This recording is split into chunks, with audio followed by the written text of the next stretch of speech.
Quer aprender a ter resultados como esse na internet sem precisar aparecer em vídeos no YouTube? Então clica no botão aqui embaixo, faz a sua inscrição no meu treinamento Ranqueamento de Vídeos no YouTube, o Pulo do Gato, que lá eu vou te ensinar tudo o que você precisa saber para trabalhar com o YouTube em vídeos onde você nem precisa aparecer. E no vídeo de hoje do canal, São Paulo domina, mas empata contra o líder Botafogo. Além de novidades sobre Galopo e muito mais. Então, vamos embora pro vídeo. São Paulo 0, Botafogo 0. São Paulo está estacionado ali no meio da tabela, mas foi um bom jogo. O São Paulo jogou bem, criou chance, poderia ter vencido, poderia ter perdido também, deu chance ao adversário. Foi um bom jogo no Morumbi. São Paulo 0-0, aí um pouco de clima de ressaca ali pela classificação heróica de quarta-feira, mas tinha mais de 50 mil pessoas no Morumbi, mais uma renda muito boa. O São Paulo empata, colocou parte da cavalaria no meio do caminho, o Lucas, o Caleri e tal. Mesmo assim, não conseguiu vencer. 0-0. O que me preocupa nessa história toda? 3 últimos jogos em casa, o São Paulo perdeu 7 pontos. Considerando que é um dos piores times fora de casa, eu fico com a luzinha amarela acesa. Mas vamos falar bastante sobre isso. Então, mande aí as suas mensagens. Arnaldo, mande aí você também. Arnaldo, você gostou, adorou, deu para o gasto, não gostou, foi um lixo? Tirando, eu gostei. Não adorei, porque o time não venceu, embora tenha jogado para tal. E é aquilo, depois de um jogo como aquele da quarta-feira, fisicamente, emocionalmente, tal, é a palavra que você disse, a ressaca física, mental, tal, o pouquíssimo intervalo entre o jogo com o líder, né? No jogo do Corinthians, para jogar 4 horas da tarde, quente no Morumbi. O São Paulo, acho que diante do líder, dominou o jogo, com um time diferente, foi colocando alguns outros jogadores, e acho que tem boas notícias no time do São Paulo. Essa sua notícia da falta de vitórias em casa é a preocupante. Eu acho que as boas notícias. O time, de novo, mostrou ter um conjunto coletivo que independe dos jogadores. O time tem um padrão que normalmente faz dominar o adversário. E alguns jogadores que estavam numa situação de descrédito e tal, alguns tiveram boas atuações e podem ser importantes nessa retomada, como, por exemplo, o Luan, que teve que jogar o tempo inteiro, praticamente. O Pablo Maia saiu logo no começo, a gente vai falar sobre essas situações todas. E, sobretudo, o lado esquerdo do São Paulo, que era um lado esquerdo que estava, digamos, funcionando de uma forma com Nestor e Caio, e passou a funcionar de outra forma com Michel Araújo e Wellington, que são 2 bons jogadores também, que fazem o São Paulo mudar um pouco o estilo. Então, no final das contas, eu achei um bom jogo do São Paulo, e acho que o time fez por merecer a vitória. Não saiu. Essa busca pelo Cristo da vez me causa... Não me surpreende, porque eu estou há muito tempo nesse negócio, mas assim, né? Agora não tem mais o Nestor, não tem, agora vira o Juan. O Juan joga direitinho todo o jogo. Ele não é um jogador excepcional, ele não faz gols de qualquer forma, mas ele foi bem útil. E quando ele sai, o São Paulo perde um pouco de profundidade para a entrada do Caleri. Sobretudo porque o Lucas, dessa vez, não entrou bem. O Natan, ele foi muito bem no Maracanã, não foi muito bem hoje, de fato. No primeiro tempo não foi bem, melhorou no segundo tempo, mas ele, de fato, o acabamento do Natan, né, a jogada final. Mas eu ainda mais em relação a garotos que oscilam pra caramba, eu acho eles foram importantes, porque até mesmo os melhores do São Paulo, tecnicamente, não foram tão bem hoje. É o que eu falei pro Tironi. O Lucas entrou no intervalo, a galera aqueceu a nossa frente ali para entrar no lugar do Rames Rodrigues, entrou morto, não tinha condição física nenhuma depois do jogo da quarta-feira em que ele se matou. O Rames começou jogando, então vai pegando o Natan e o Juan, vai vendo se jogaram pior do que o Lucas, do que o Rames, você entendeu essa coisa, cara? Sim. É aquela situação. Eu acho que não jogaram, por exemplo. Alexandre Ferreira, faltam 17 pontos, jogo bom contra o líder até. Cara, me incomoda você perder 7 pontos em 3 jogos seguidos em casa. É o seguinte, se o Corinthians venceu, hoje ele já está na frente do São Paulo. Tironi, o São Paulo, eu sei que você fica com isso, eu entendo. Não, mas São Paulo é o único brocha, time do Campeonato Brasileiro que tem 2 Copas pela frente. Ele não tem como jogar o campeonato com a força total. Embora, mesmo com a força média, tenha feito... O São Paulo mereceu ganhar do Flamengo no Maracanã, jogou por tal, e foi garfado no final. O São Paulo mereceu ganhar do Botafogo no Morumbi. São 2 jogos, os 2 jogos pouco desafiadores nas últimas vezes contra os times alternativos. O São Paulo jogou bem. Sim, jogou bem, mas assim, não quero... Aliás, 2 com o Jandrei, né? Difícil reclamar do time depois do que aconteceu quarta-feira. Um pouco difícil. Estou feliz da vida, mas contra o Galo e contra você fazer um ponto contra o Galo e contra o Bahia em casa, para mim é preocupante, é só isso. Sim, mas assim... A minha luz amarela aqui acende, esse é o problema. Sim, a questão é assim, se o time não estivesse jogando bem, e contra o Atlético ele deu a impressão que ele tinha chegado numa situação de limite, não vai ter reação, não vai conseguir virou, jogou bem contra o Flamengo no meio desses 2 jogos, do São Lourenço e do Corinthians, jogou bem contra o Botafogo, num intervalo ridículo entre um jogo e outro. Matheus Gomes, perdi a paciência com o jogador Juan, atacante inofensivo, não sabe finalizar. Empresta, vende ou devolve para a base. Horrível. Nossa, cara, falávamos disso do Nestor até ontem. Eu sou muito contra esse negócio, cara. E ele não jogou mal de novo. Eu acho que... E assim, com as lesões todas de todos os jogadores do ataque, Erisson, David e tal, o Pato... Gente, compare o Pato com o Juan. Isso, hoje. Exato. Compare o Pato com o Juan. Comparem o Pato com o Juan. Isso. Né? Quem perdeu a chance mais clara para pedir foi o Pato, não foi o Juan. Sim. Certo? Uma bola limpa ali, para chutar. Edi Araújo, Lucas pelo meio foi melhor. Sensação, Luciano Banco. Cara, jogando no meio no outro jogo, né? Não, assim, acho que é importante isso. Mas o Luciano jogou bem hoje. Perfeito a observação. Essa é uma questão para a gente prestar atenção, porque o Lucas de ponta, ele vai ter o desgaste que o Rato tem. Ele estava extenuado e não conseguiu jogar bem hoje. Isso é para frente, para a hipótese de juntar Lucas, Luciano e Caleri. O Lucas, para jogar na função do Rato, ele vai se desgastar muito mais. Essa é uma situação. E a alteração feita no intervalo, no lugar do Rames, ela colocou o Lucas fazendo exatamente a função do Wellington Rato, como ponta direita. E o São Paulo só foi jogar bem do lado esquerdo com o Wellington e com o Michel Araújo, foram muito bem no jogo inteiro. O São Paulo pegando o Botafogo, líder do Campeonato Brasileiro, o São Paulo jogando com um time misto e o Botafogo descansado, né? O Botafogo não jogou no meio de semana, foi uma partida, vou dizer para você assim, sem muitas emoções, né, Glaucio? 0-0 essa partida, Pascoal, e como você já muito bem lembrou, o São Paulo com esse time bem modificado, muito por conta da partida que fez no meio de semana, Copa do Brasil contra o Corinthians, e também todo mundo pensando na semana que vem, tem Sul-Americana, outros times envolvidos em Libertadores, enfim, aquele equilíbrio que os treinadores precisam fazer. Esse São Paulo modificado de hoje não tinha nem Dorival Júnior à beira do campo, que estava suspenso também, o seu filho auxiliar, o Lucas, é quem ficou ali comandando a equipe hoje, e a principal novidade nesse time de São Paulo foi o Rames entre os iniciais, né? Entre os titulares. Um São Paulo que depois, no segundo tempo, também teve lá suas mexidas, o Lucas Moura acaba entrando justamente no lugar do Rames, enfim, que recebeu esse líder Botafogo mais descansado e que talvez não tenha aproveitado essa sua condição, vamos dizer assim, ou foi mesmo parado pelo São Paulo, Fernando? Então, um jogo muito equilibrado, né? O Botafogo no primeiro tempo encaixando bem a pressão, né? Subindo essa pressão na série de bola do São Paulo. São Paulo com muita dificuldade, sentiu as ausências, né, do Beraldo e também do Rafinha, que faz essa saída de 3 ali, né? Com mais qualidade ele junto com o Arboleda. Acho que o Arboleda fez um bom jogo, muito seguro, é bom zagueiro, né? O Arboleda. O Botafogo, quando ele melhorou bastante no segundo tempo ofensivamente, principalmente naquela primeira parte do primeiro tempo. De segundo tempo, né? Começou a ter um pouco mais de oportunidade.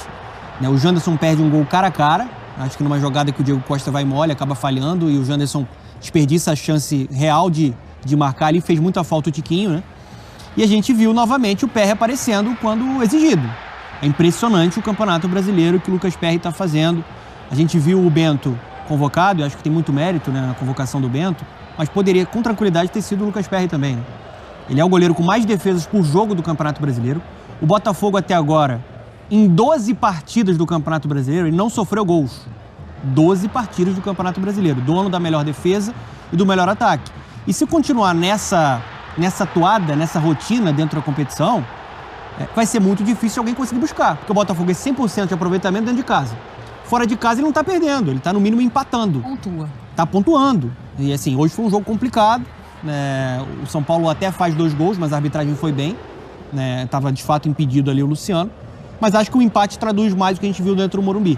Acho que pela solidez defensiva do Botafogo, acho que traduz mais o que a gente viu dentro do Morumbi. Tecnicamente eu achei o jogo um pouco abaixo, Pascoal. Eu acho que poderia ter apresentado mais qualidade em termos de futebol. Mas a gente tem que entender o momento do São Paulo, que é a luta agora para ganhar a Sul-Americana, já está classificado para a final na Copa do Brasil. Hoje no Campeonato Brasileiro, né, o São Paulo tem uma situação um pouco estável em termos de classificação no Campeonato Brasileiro. Não posso dizer nem que seja maravilhosa, eu posso dizer que ela é estável, né? Mas eu esperava que pudesse render um pouco mais, que o time pudesse fluir um pouco mais, mesmo entendendo que fosse o time reserva. Muita dificuldade na transição do meio campo para frente, muito embora tendo um jogador excepcional como o Rames Rodrigues para jogar, o Rames ainda está sem tempo de bola. Tem os números aí, Glaucia. Os números, Pascoal, só para a gente seguir no nosso papo, para ver em números também como é que foi esse jogo no Morumbi, esse 0-0. O São Paulo com uma posse de bola maior que a do Botafogo, de 63% contra 37%. Chutes foram 13 contra 12, no alvo 4 contra 1. Grandes chances, uma para cada lado. Ações no ataque para o lado do São Paulo, 33,6% e do Botafogo, 50,6%. E as bolas recuperadas, 50-51, Pascoal. Os números, exceção feita a posse de bola, os números apontam, por exemplo, nas finalizações, 4 no alvo, finalizações do São Paulo, com 3 defesas do PR boas. Uma defesa simples, porque ele foi lá e pegou, as outras 3 ele pegou bem, né? Boas defesas do PR. Uma defesa só, do goleiro do São Paulo, até num choque, uma bola meio que espremida entre os jogadores da equipe do Botafogo e os jogadores do São Paulo. Então, eu acho que os números falam exatamente o que aconteceu no jogo, né? A tradução do que aconteceu no jogo. Quando o São Paulo tira o Rames Rodrigues no intervalo para colocar o Lucas, eu imaginei o Lucas, mas eu percebi que o Lucas não estava com aquele gás. Ele tinha um posicionamento diferente também. Mais pelo lado do que por dentro. Saiu do lado para dentro. Mas ele não estava com o botijão cheio. Não estava com o botijão cheio, não. Porque o jogo de meio de semana foi muito desgastante. A gente tem que lembrar isso, né? Que foi uma atuação de gala do São Paulo, né? Foi um atropelo para cima do Corinthians. Tanto que o Pablo Maia começou o jogo e daqui a pouco despencou. Sim, ainda teve esse fator muito bem lembrado. Tempo muito intenso, principalmente contra o Corinthians, né? E muitos jogadores falaram depois da partida. A gente, ao longo da semana, aliás, na quinta-feira, né, na nossa programação, nós recebemos vários jogadores do São Paulo. A gente entrevistou o Pablo Maia e o próprio Pablo Maia disse que ele estava cansado. Sim. Ele se sentia cansado. Então, a gente entende o esforço, tem o psicológico, tem o físico, tem a busca pelo resultado, a intensidade do jogo. Se bem que fez um gol com 12 minutos e já mudou toda a trajetória da partida, bem no início da competição. Então, mas é claro que tem um desgaste, a gente tem que saber entender. E o São Paulo tem jogo quinta, né? Pela Sul-Americana, e é um jogaço. Não pode desperdiçar uma viagem que não é fácil, não é simples, e altitude de 1.800 metros acima do nível do mar. Tem outros complicadores. Então eu entendi a escalação do São Paulo Futebol Clube para a partida de hoje, pensando nesses desgastes e pensando na montagem no time para a sequência de trabalho. Para mim, o melhor... Por falar no Tricolor, queria te atualizar sobre a situação dos jogadores machucados. Tenho recebido muitas perguntas durante as lives sobre a situação de cada um dos atletas e consegui esclarecimento sobre alguns deles. Ferrarese, já havia contado para vocês, é o mais próximo de voltar. Ele está na reta final da recuperação de uma cirurgia no joelho direito. Essa cirurgia aconteceu no dia 5 de fevereiro. O zagueiro argentino / venezuelano está já na reta final de treinos em campo e deve voltar a atuar no fim desse mês, no máximo no início do próximo mês. Caio Paulista tem sofrido com estiramento na coxa, perdeu inclusive a partida contra o Corinthians nessa quarta-feira. Ele ainda precisa de mais ou menos 15 dias. Está começando agora os trabalhos com a fisioterapia no gramado. Sobre Galopo, outro que vocês vivem perguntando. Galopo passou por cirurgia no joelho esquerdo no mês de março. A tendência é que ele esteja à disposição do São Paulo somente no fim desse ano. Não tem volta programada ainda. Dentro do São Paulo existe um novo protocolo para lesões como essas, em que entende que o mais desejável, o mais recomendável é que o atleta demore 8 meses para se recuperar de uma lesão no joelho. O caso do Ferrarese vai ser uma exceção. O Ferrarese está voltando antes do tempo programado. Para o Galopo, a expectativa é de que ele esteja à disposição para o mês de outubro, talvez novembro. Se as coisas não correrem tão bem, ele vai ser guardado para a próxima temporada. São Paulo, que ainda tem como machucados o Igor Vinícius, fez uma cirurgia no pubis e está nesse momento trabalhando na transição. Tem também o Patrick com uma lesão no tornozelo e o Erisson com estiramento na coxa esquerda. Casos não tão graves, retornos previstos para breve. Pessoal, São Paulo dominou, teve chance, teve 2 gols impedidos, que o Luciano adora ficar em impedimento. Mas novamente não consegue a vitória, não consegue nem fazer gols, com bastante dificuldade. Time pouco inspirado na ressaca depois do jogo contra o Corinthians, classificação para a final. Mas também lembrando que a gente pegou o líder do campeonato, Botafogo, time enjoado, time arrumado. E que teve seu destaque o goleiro Lucas Perry em São Paulo, que vai ser vendido por uma bala para o futebol europeu. São Paulo misto, São Paulo com boas notícias, né? Wellington, Michel Araújo. Eu, por acaso, não tenho nada contra o Juan. Teve as chances, perdeu, mas pelo menos teve. E é isso, gente. Eu acho que o empate foi bom, não foi o melhor cenário, claro que a gente gostaria da vitória. Mas é o que foi dito pelo técnico filho aí do Dorival Júnior. O São Paulo já está há 21 dias aí jogando domingo, fim de semana, tendo que recuperar dois resultados atrás, né? Que foi contra o São Lourenço, contra o Corinthians. Então, assim, também tem que entender a situação. Agora, é claro, eu sou muito mais tirano, eu fico com um pé atrás, porque a gente todo ano sofre no Campeonato Brasileiro para chegar aos 45 pontos. Ficamos parados aí e é capaz até de ser ultrapassado pelo Corinthians, que estava lá atrás, quase na degola. Então, assim, tem que ficar de olho, não pode abandonar, não. E tudo bem, é o único time que está em 3 frentes, mas tem que vencer em casa, porque a gente não vence fora de casa. Lembrando que o próximo confronto no Brasileiro é contra o América Mineiro, lá o último colocado. O São Paulo, em tese, deveria ganhar, né? Mas o São Paulo não ganha fora de casa. Então, assim, é complicado. Ainda assim, o São Paulo fez uma partida ok. Mas você vê claramente que era uma equipe que estava bem cansada. O Pablo Maia foi exemplo disso, o cara não aguentou, mano. Ele já tinha dito em entrevista da ESPN que estava com a perna pesada, foi pro jogo e não aguentou. O Lucas Moura entrou, não foi o mesmo. Então, assim, você vê jogadores aí que, sabe, teve jogador que nem entrou, que não tinha condições físicas. Então, assim, tem que também colocar isso na balança. A falta de senso da CBF, você bota um jogo no sábado, 4 da tarde, depois de uma semifinal da Copa do Brasil na quarta-feira. Pô, bota no domingo, cara. Agora o próximo jogo do São Paulo é na quinta, para depois você jogar no domingo, para depois jogar no Morumbi. Cara, vão ser semanas complicadas, mas a gente não pode abandonar no Brasileiro, tem que pontuar, tem que vencer. Vencer logo 5 logo seguidas, logo para chegar aos 45 e resolver esse drama, entendeu? E aí sim, foca nas Copas. Agora é pensar na LDU, jogo duríssimo em Quito, na altitude, ambiente hostil, que São Paulo tem muita dificuldade em obter resultados positivos lá. O Guerreiro joga na LDU. Claro que eu acho que esse é um São Paulo mais forte, mais parrudo. Boa notícia que o Rames conseguiu jogar 45 minutos. Então, assim, acho que não dá para abaixar a cabeça. Acho que o São Paulo tem que ficar ainda feliz. Foram 51 mil São Paulinos, cara, no Morumbi. É impressionante, essa torcida é gigante. Mais uma renda milionária. Então, assim, é o São Paulo batendo recordes atrás de recordes. E na esperança da gente poder gritar campeão esse ano, né? Com relação ao Botafogo, uma equipe que vence em casa e pontua fora, dificilmente será batida nesse Campeonato Brasileiro. Simples assim. Então é isso. Eu acho que fica um gostinho amargo porque teve chances, perdeu oportunidades. Luciano podia ter caprichado aí na sua colocação dentro da área. Mas foi um pontinho, menos mal. Vamos para a próxima. Agora o próximo desafio é quinta-feira em Quito contra a LDU. Desafio duríssimo, minha gente. Aguenta, coração. Então é isso. Eu sou Marcelo Mazorra do canal Mazorra SPFC. Se você quer ficar ligado nas últimas notícias, novidades do São Paulo Futebol Clube, não deixe de se inscrever no canal, ativar o sininho para notificações. Se puder nesse vídeo, como eu sempre peço, deixa aquele likezão, tá ok? Saudações cores, um ótimo domingo a todos e valeu! Quer aprender a ter resultados como esse na internet sem precisar aparecer em vídeos no YouTube? Então clica no botão aqui embaixo, faz a sua inscrição no meu treinamento Ranqueamento de Vídeos no YouTube, o Pulo do Gato, que lá eu vou te ensinar tudo que você precisa saber para trabalhar com o YouTube em vídeos onde você nem precisa aparecer.